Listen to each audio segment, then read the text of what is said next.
First of all, you need to speak Spanish to live in a Spanish-speaking country. Maybe there are people out there that think, oh, if I move abroad, I'll just kind of magically learn the language. So why would I start preparing beforehand? Do you need to live abroad to be able to learn a second language?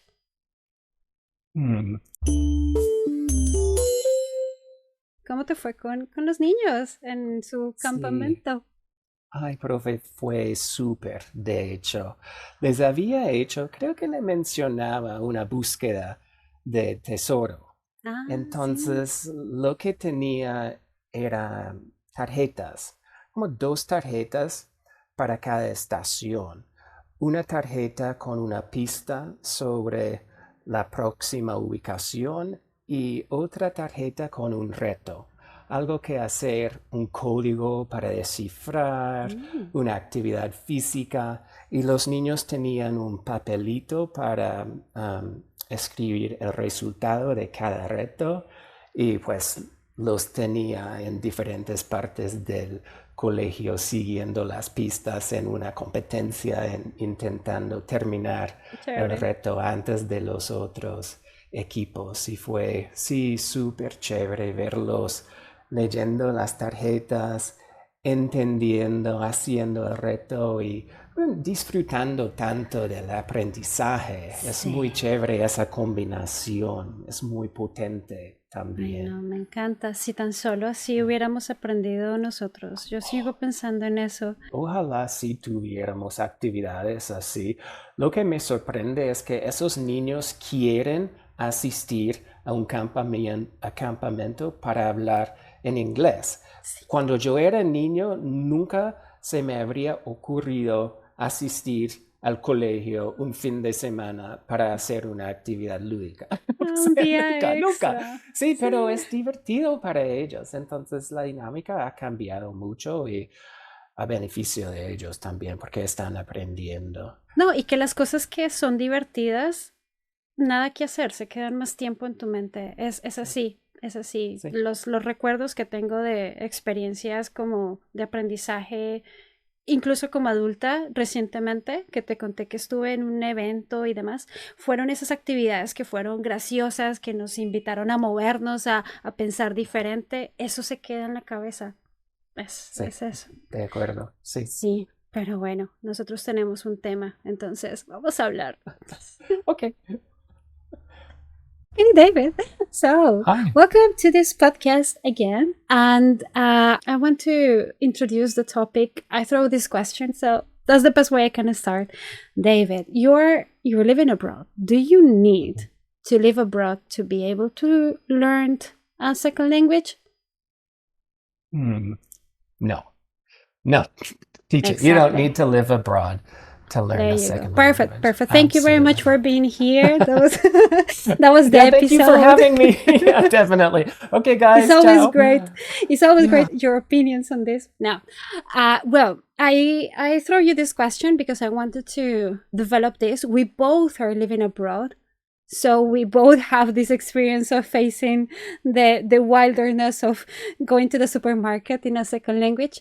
But I want to know, what was the process for you? What did you think? Like, okay, no, because... I thought no, because I started learning Spanish before moving abroad. And after moving abroad, I sort of continued learning Spanish in much the same way.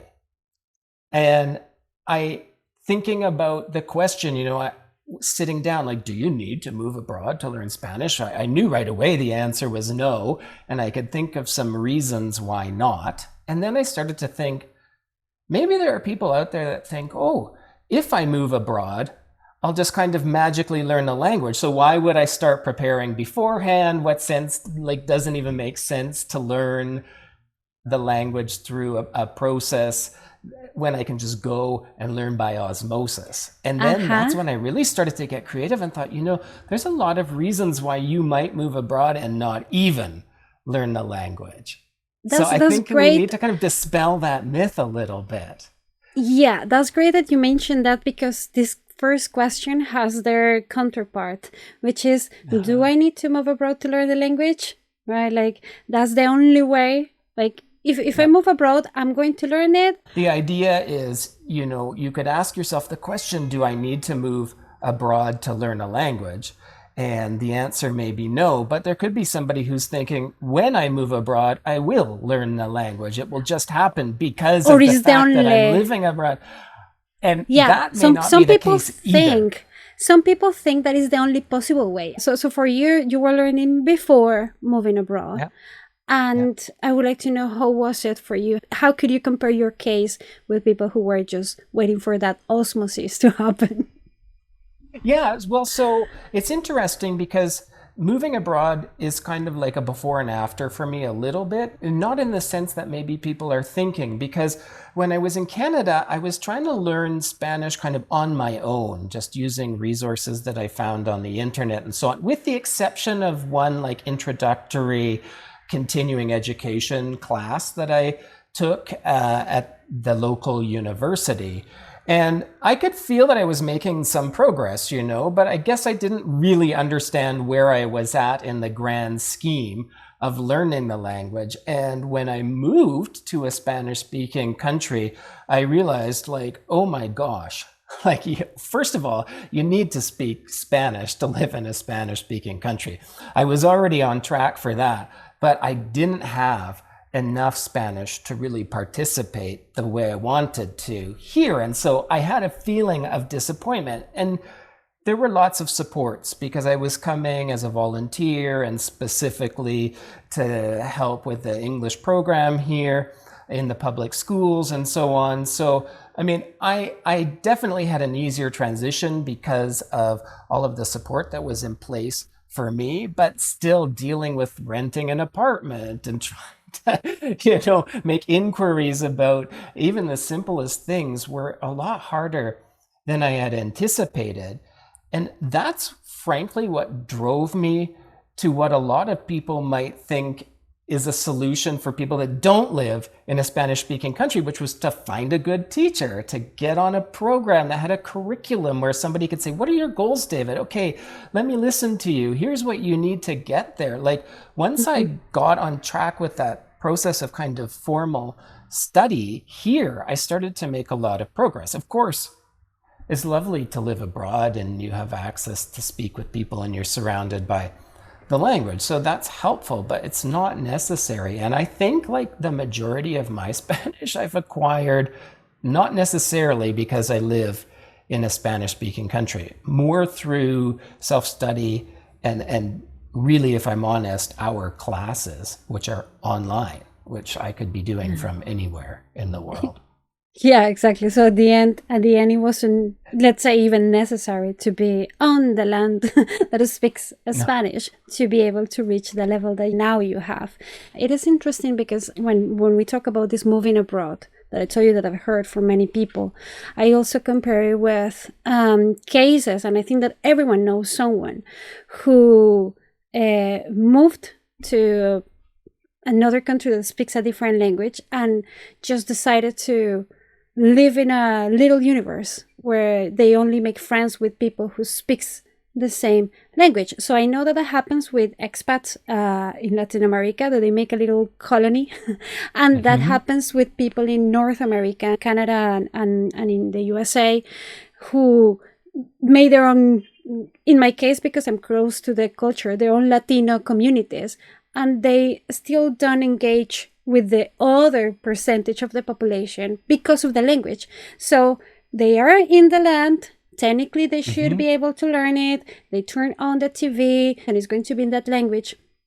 But they just don't catch it by osmosis. You still have to think about it, what is going to be my process? What is the program? How I'm going to build the language. It's not going just to be by going and chat and knock on your neighbor's door and say, let's have a conversation. I'm going to talk with you. Just bear with me. I'm going to find the words in the dictionary and we will get to know each other, right? That's not going to happen.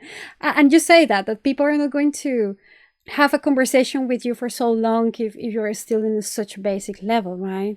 It's interesting what you're saying because I've seen so many cases of that. Somebody goes to a country, they probably have great intentions of wanting to be a participant there and really absorb the culture and have the complete experience. And then maybe they get a little isolated with the expats or their own community where, wherever they are.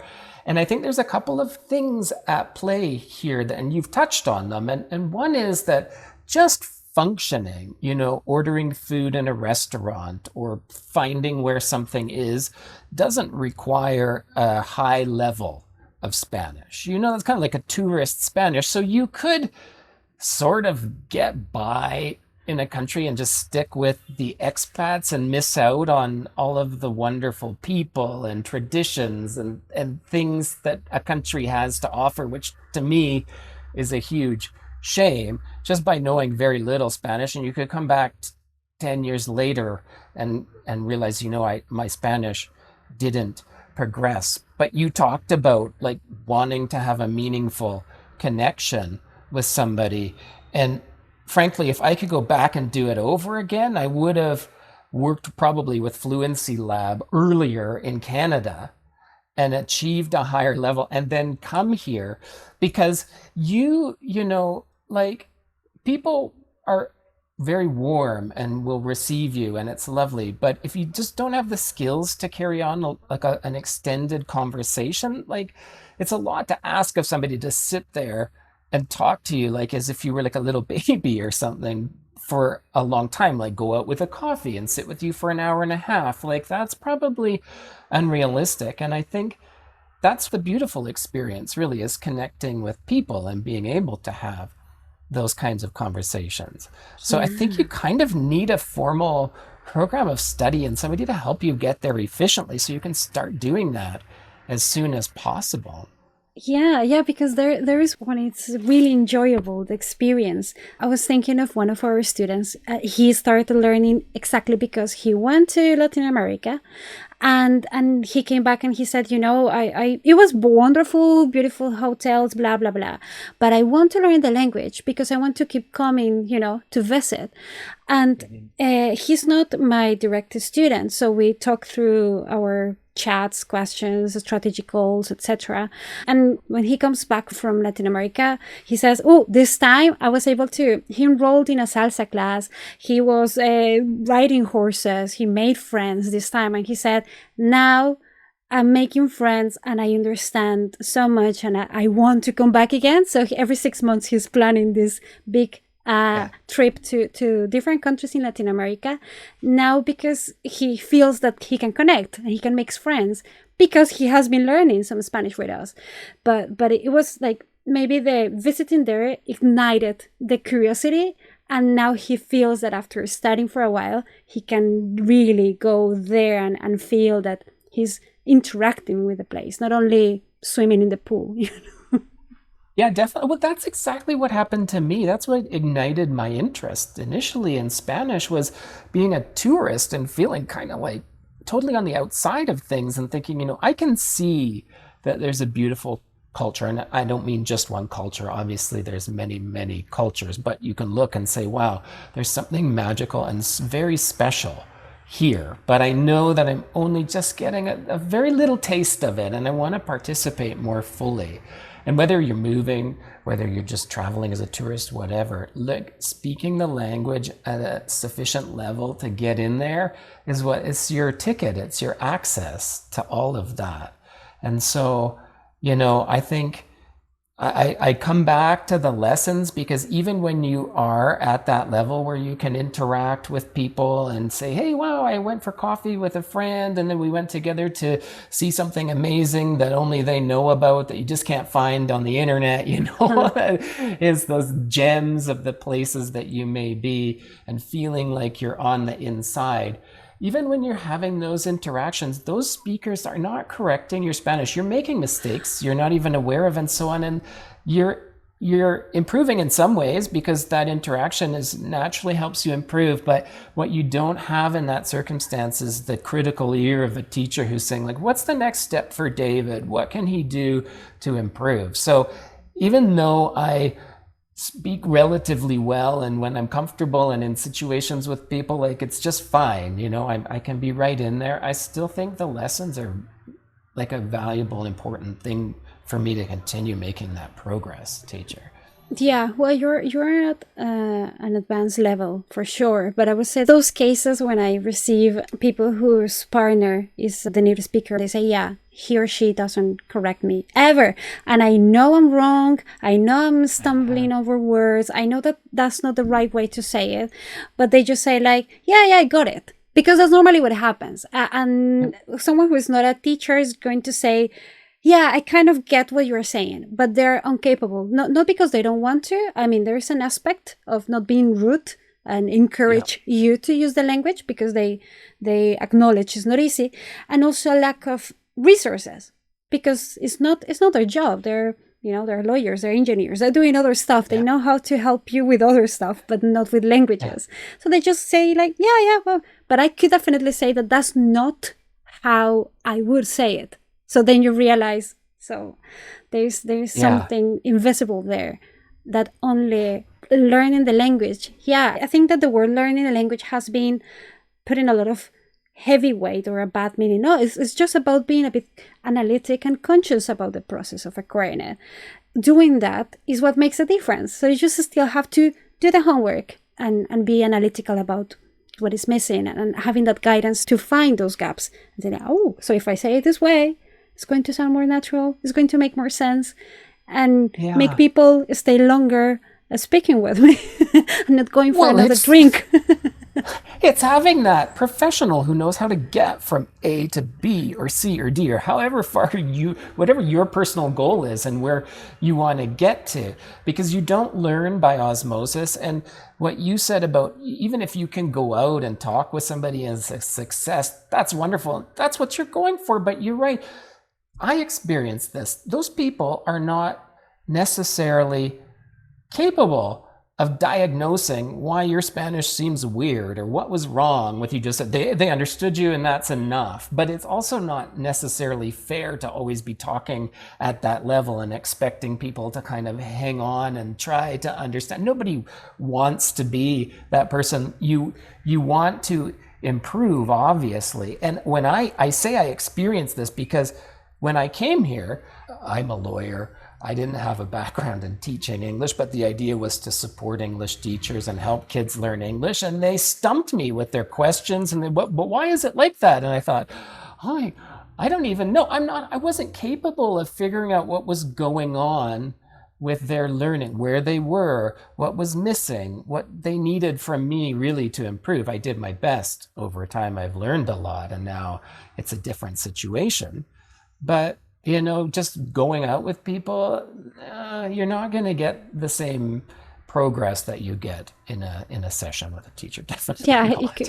you could let's say that. How would be the expression for that? Could up in the process, like go faster, like I don't know. Oh, like speed up the process, definitely. Exactly. It's about efficiency, definitely. That's why I think learning Spanish is not a negative word, like, learning. Like, it's great. It's about speeding it up, getting to where you want to go and being able to do it, like reaching that dream of participating in the culture and not being the person who comes home 10 years later and like kind of missed out a bit. And I'm not judging at all people that may have had that experience. It can happen for a million reasons and people have different priorities, but really speaking the language for me is that access point to culture, to friendships, to relationships, to just a lot deeper, more meaningful, from my perspective, experience. And so I encourage people to do it. It's a wonderful thing. Yeah. So I was thinking about, we mentioned in a previous episode, transactional interactions. There's let's say, many things that you can do with basic Spanish. I personally encounter these cases, and I think it's been your case as well, when you go to the doctor or when you need to solve some specific problem with the internet in your house. Or with the accountant with the taxes, where you say, oh, well, definitely that's something that I cannot just catch by being on a plaza and listening to people talking or by the TV. You need to to get the resources to solve those more advanced sort of problems. So still you need to be a bit more analytical or more conscious about the process, right? Yeah, definitely. It's funny, like all the tools we have now, our lessons are online. Do them anytime, anywhere. I have lessons with you when I'm in Canada. I have lessons with you when I'm here. And I think about all the other tools that I use online to supplement our classes, right? Like it's not just our classes. You construct whatever other program you feel works for you, how much time you can dedicate to it. But I always think try to have that consistency. And you guys are always incorporating new tools and technologies into the programs that you provide. But then, I use other things, other tools online on my own. And I have, sometimes conversation partners, for example. I'm not always doing that consistently, but I think even when I am here in a Spanish-speaking country, I connect online with speakers from different parts of the world and talk to them. And we have, maybe one half an hour in English and half an hour in Spanish or something like that. And I've made incredible friends and just really had such kind of a beautiful experience. But that's not like product of living here necessarily. So you don't need to move to a Spanish-speaking country to learn Spanish. And you might not even learn it if you do. Exactly. So that's the conclusion. Funny. Like you actually don't need to, and even if you're there, you could actually not even learn. If you don't have the right approach to the process, or if you don't make the effort. Absolutely. Well, so I think that we have already solve that question for so many, because even, moving abroad or even traveling sometimes is quite expensive. So I think it's actually quite good that you can say it's not necessary and you can save a lot of money. If you want to learn the language, you don't need to be there. And you can save a lot of money. You can get a good program, learn, and then go and explore and take the most of that experience without feeling the pressure that you are there to catch the language. It's such a different sensation now that you go to enjoy it, not to feel like I need to learn or I'm just going to wait here sitting in my house in Peru waiting for that to happen, right? So I think it's actually positive that you don't need to. People should be happy about this conclusion. Yeah, definitely. I think if you're thinking about moving to a Spanish-speaking country, you should get a teacher and you should get a program and you should start working on it as soon as you can before you go, because the more language skill that you have developed at the moment of arriving is going to make a big difference in terms of your experience there as well. And I think if you already have some good language skills when you get there, the chances of acquiring more are also higher, because you're going to be able to find those interactions, those moments, and challenge yourself. Whereas if you're arriving with relatively low skill, it's going to be harder, certainly at the beginning, and you'll probably end up in the same position, finding a teacher, getting a program, and all of that, but it will just be later. And so that, to me, that's kind of wasted opportunity. Try to do it before. I like that, because if you summarize it, it's like if you're on a very basic level or you have no knowledge of the language and you move abroad, it won't give you the experience that you are looking for. You are not going to learn a lot. It doesn't happen by osmosis, so you're going to miss out a lot.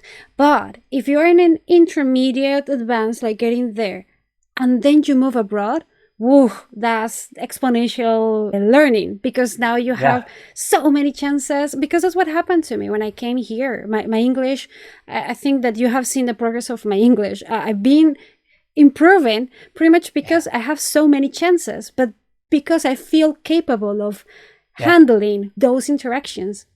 Otherwise, I would be just living here in this room, scared. That is almost like osmosis. Now, osmosis happens when you get to a very advanced level, because you can throw yourself into the circumstances, you're participating, your ears tuned enough to catch the words, you can go back and say, hey, teacher, I heard something weird. What is this? And that doesn't happen at the early stages. So definitely, if I could have a do-over, I would have come here with more Spanish already under my belt, definitely. And my program of self-study wasn't as efficient or effective as I thought it had been. I was sort of misleading myself because I didn't realize the challenge of participating fully in a Spanish-speaking country. Yeah, so I like our conclusion. You could actually learn by osmosis once you have such a good base of, intermediate kind of B1, B2 level, because at that point it's just like, whoa, bring it on. Like all experiences come to me because I have so many ways to interact. But maybe at the very beginning, it's just better that you work on learning the language first before exposing yourself, because there is that emotional experience, right? That it could be negative if you don't feel prepared. So Definitely. Well, again, encouraging people to take those paths towards speaking Spanish confidently and how to do it the best way possible. I mean, at least based on our own experiences and experiences that we have seen from other language learners. So I hope that people have found it useful. And as well, my invitation is always, if you're living abroad or if you are thinking about living abroad, what are your thoughts on this? It's like, have you changed your perception after this chat? Or living abroad, you think you would recommend to others to do something differently? Just prepare, because maybe someone who's planning to move could be reading your comment. So why not saying, well, I would do this, or I agree with David and Angela on this, but maybe in this case I think differently. That's completely valid, and I think that's the most important part, to expand the conversation and to grow based on different experiences. Definitely. When I'm saying my ideas, I always think, there's probably a person out there who's saying, no, but I did it differently. So I want to see the comment from that person. Definitely. I'm so curious to know the personal experiences of the people that maybe are listening to us. And Angela, you know that I love to have these conversations with you. So thank you, as always, for inviting me. And I just want to wish anyone that's learning Spanish out there the best of luck. It's really worth doing. It's been a wonderful experience, and I encourage you to live it as well. Yeah, I would invite people who, now that you say it's a wonderful experience, if they haven't, to have a listen to the episode about AI and learning the language, so they know exactly what we mean with being a worthy experience, right? So have a look at that episode if you haven't, and thank you very much for being here, and see you in the next one, David. Okay, great. See you then. Bye, everybody.